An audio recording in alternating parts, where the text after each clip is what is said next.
2 दिन ओडिशा के कुछ इलाकों में हो सकती है भारी से भारी बरसात, तो पूर्वोत्तर के राज्यों में भी झमाझम बरसात का अनुमान। 2 दिन अरब सागर में चलेंगी काफी तेज हवाएं, बंगाल की खाड़ी समेत आंध्र प्रदेश के तटीय इलाकों में भी हालात रहेंगे प्रतिकूल।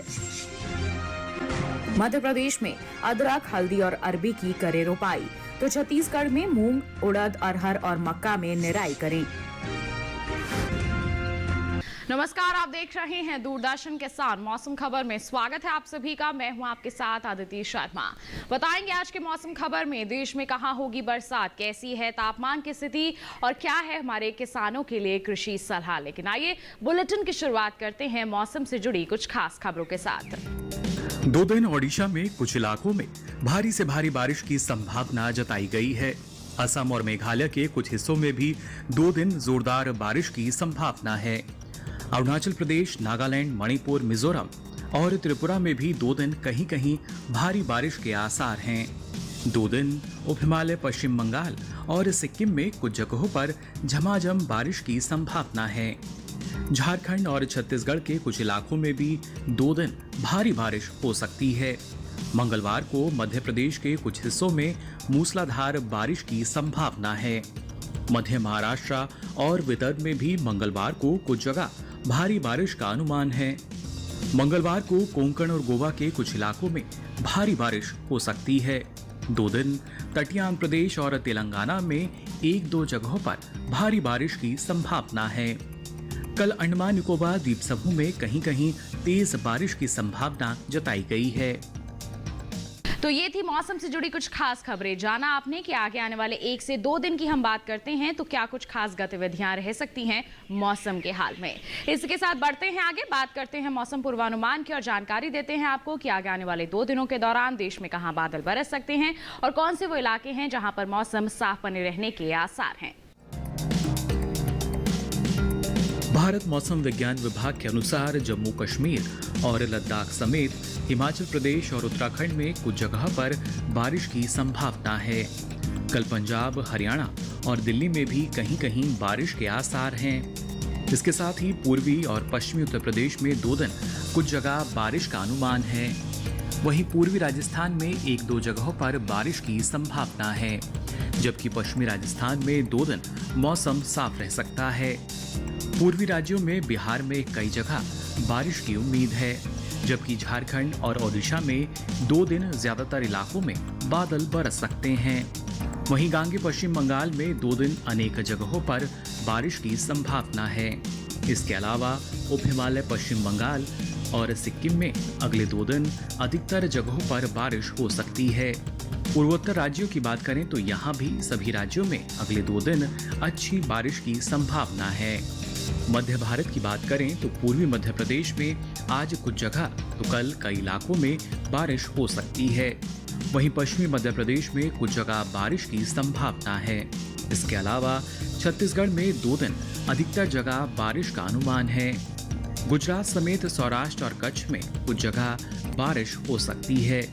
मध्य महाराष्ट्र और मराठवाड़ा में भी 2 दिन कुछ जगह बारिश का अनुमान है। वहीं विदर्भ में अनेक जगह तो कोंकण और गोवा में अधिकतर जगह पर बारिश की संभावना जताई गई है। दक्षिण भारत का रुख करें तो यहाँ तटीय आंध्र प्रदेश में कई जगह तो तेलंगाना के अधिकतर इलाकों में बारिश के आसार हैं। वहीं रायलसीमा, तमिलनाडु और पुडुचेरी में अगले 2 दिन कुछ जगह बारिश का अनुमान है, जबकि तटीय कर्नाटक में ज्यादातर इलाकों में बारिश की संभावना है। इसके अलावा आंतरिक कर्नाटक समेत केरल में 2 दिन अनेक जगहों पर बारिश हो सकती है। तो ये था बारिश का पूर्वानुमान। जान लिया आपने कि अगर हम बात करते हैं आगे आने वाले 2 दिनों की तो किस तरह की परिस्थितियां रह सकती हैं, कौन से क्षेत्र हैं जहां पर बादल बरसने की संभावनाएं बनी हुई हैं। इसी के साथ आइए आपको जानकारी दें कि पिछले 24 घंटों के दौरान देश में कहां बादल बरसे, कहां तेज हवाएं चली। आइए जाने पिछले 24 घंटों के दौरान का मौसम का हाल।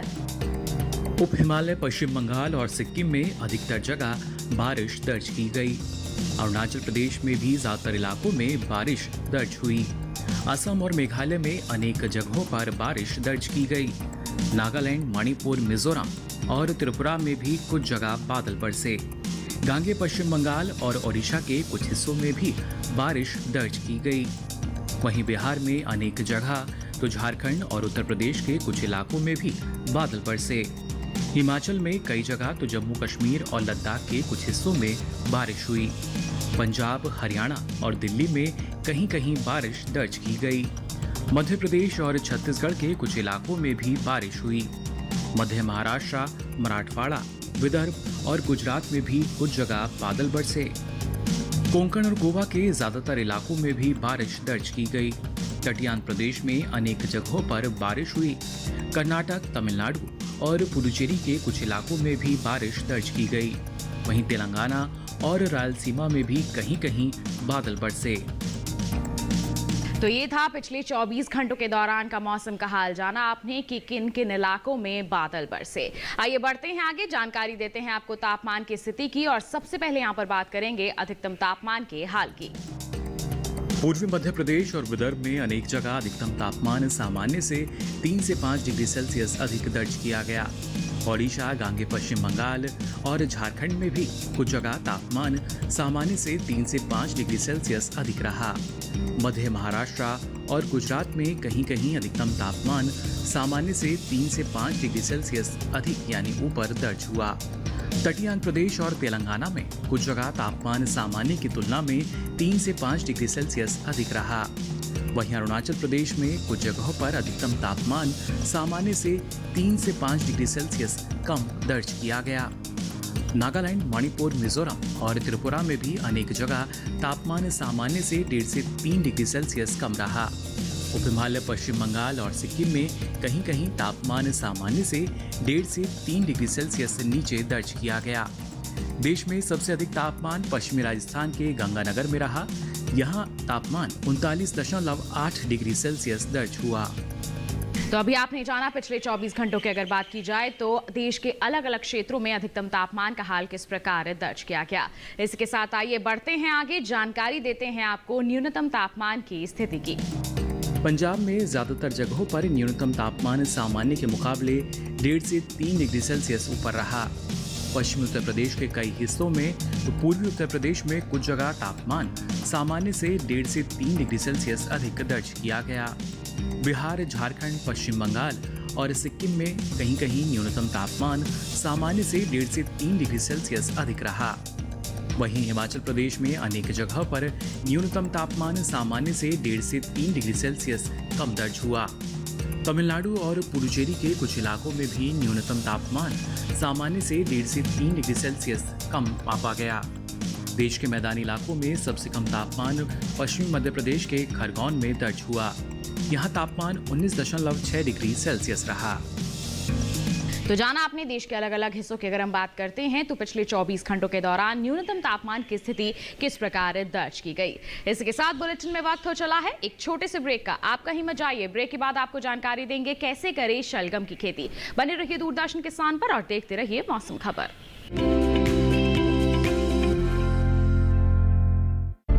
विपदा कोई भी हो,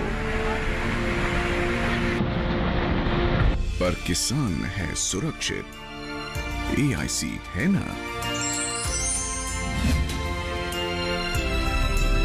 भारत सरकार द्वारा स्थापित फसल बीमा विशेषज्ञ कंपनी।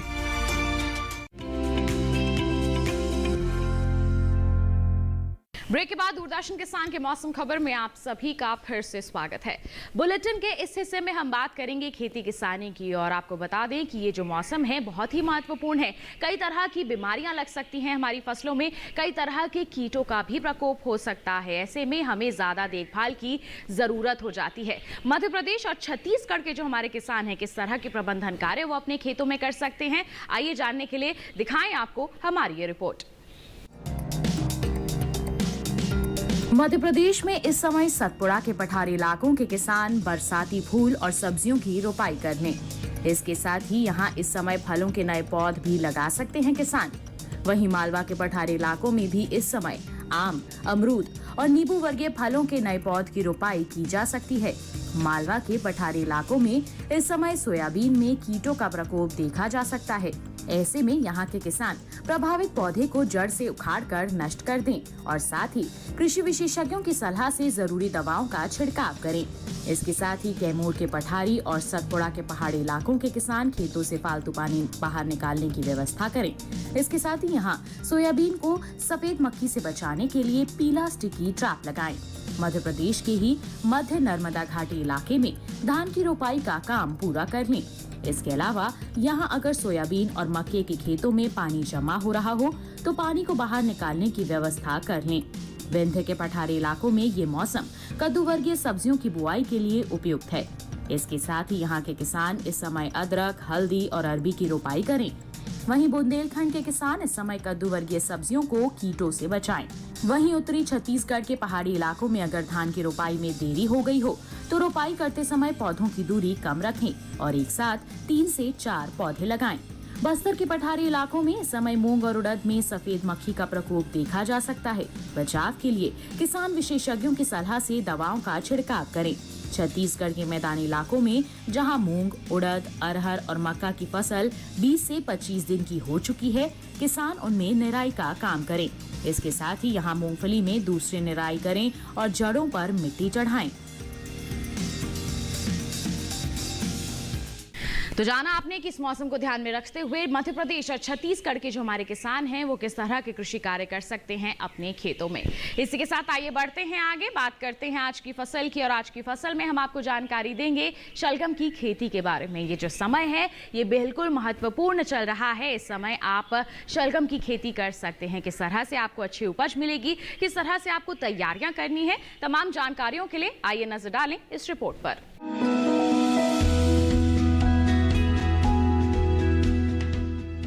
शलजम को वैसे तो सभी तरह की मिट्टी में बोया जा सकता है, लेकिन दोमट मिट्टी सबसे उत्तम होती है। शलजम के खेत से जल निकासी की समुचित व्यवस्था जरूरी है। पूसा कंचन, पूसा श्वेता और पंजाब श्वेत, पूसा स्वर्णिमा और स्नोबॉल इसकी प्रमुख किस्में हैं। बुआई कतारों में करें, लेकिन बरसात के मौसम में मेड़ों पर लगाना ज्यादा अच्छा रहेगा। कतार से कतार की दूरी 30 से 45 सेंटीमीटर यानी 1.5 से 2.5 हाथ रखें, जबकि बीज से बीज की दूरी 10 से 15 सेंटीमीटर यानी आधे से पौना हाथ। बुआई के 8 से 10 दिन बाद पहली सिंचाई करें। उसके बाद जरूरत पड़ने पर 10 से 12 दिन के अंतराल पर पानी देते रहें। बोने के 25 से 30 दिन बाद मिट्टी चढ़ा दें। इसकी 2 से 3 निराई और गुड़ाई करनी पड़ती है। शलजम में व्हाइट रस्ट, सर्कोस्पोरा, पीला रोग, ऑल्टरनेरिया और पर्ण अंगमारी जैसी बीमारियां हो सकती हैं। शलजम में माहू, मूंगी, बालदार कीड़ा, सुंडी, आरा मक्खी और डायमंड बैक मोथ जैसे कीट भी हमला कर सकते हैं।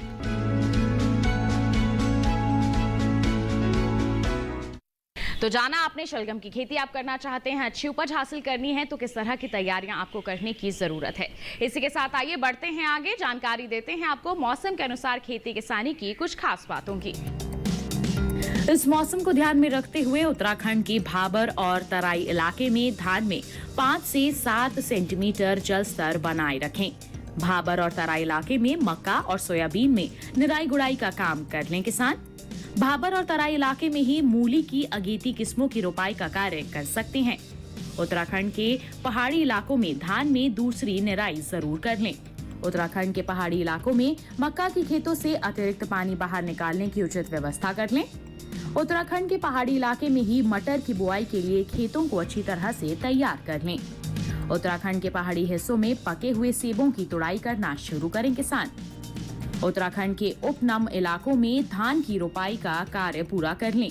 उत्तराखंड के उपनम इलाकों में गन्ने में निराई का काम करें। उत्तराखंड के उपनम इलाकों में ही जहां धान की रोपाई हो चुकी है उनमें निराई कर लें। तो ये थी मौसम के अनुसार खेती किसानी की कुछ खास बातें। इसी के साथ बुलेटिन में वक्त हो चला है एक और छोटे से ब्रेक का। आप कहीं मत जाइए, जल्द ही हाजिर होंगे। बने रहिए दूरदर्शन किसान पर, देखते रहिए मौसम खबर। औषधीय पौधों की खेती से कैसे हो रही है किसान की आय दुगनी? क्या है भारत सरकार की योजना? कैसे बने जागरूक और समृद्ध किसान? औषधीय पौधों की आसान खेती से बाजार की जानकारी तक, कृषि विशेषज्ञ की सलाह, सफल किसान की जुबानी। देखिए कार्यक्रम किसान कृषि औषधीय पौधे हर शुक्रवार सुबह 7:30 बजे सिर्फ डीडी किसान चैनल पर।